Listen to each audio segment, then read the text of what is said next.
Rasululloh alayhissalatu vassalomning boshi juda qattiq og'riydi. Shu sababli 2 kun davomida qo'shinga boshchilik qila olmadilar. Dastlab Hazrati Abu Bakrni mas'ul qilib jangga yubordilar. Ammo fath amalga oshmadi. Ertasi kuni u zot bayroqni Hazrati Umarga topshirdilar. Lekin g'alaba u kishiga ham nasib etmadi. Allohning rasuli so'radilar: "Ali qayerda?" O'sha paytda Hazrati Alining ko'zlari qattiq og'riganidan ocha olmayotgan edi. Rasululloh alayhissalom Allohga duo qilgan edilar, og'riyotgan ko'zlar shu ondayoq tuzaldi.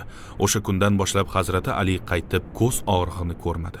Rasululloh alayhissalatu vassalom yana duo qildilar: "Allohim, undan issiq va sovuqning qiyinchiligini ko'targin." Keyin Hazrati Ali shunday derdi: O'sha kundan keyin meni na issiq, na sovuq bezovta qildi.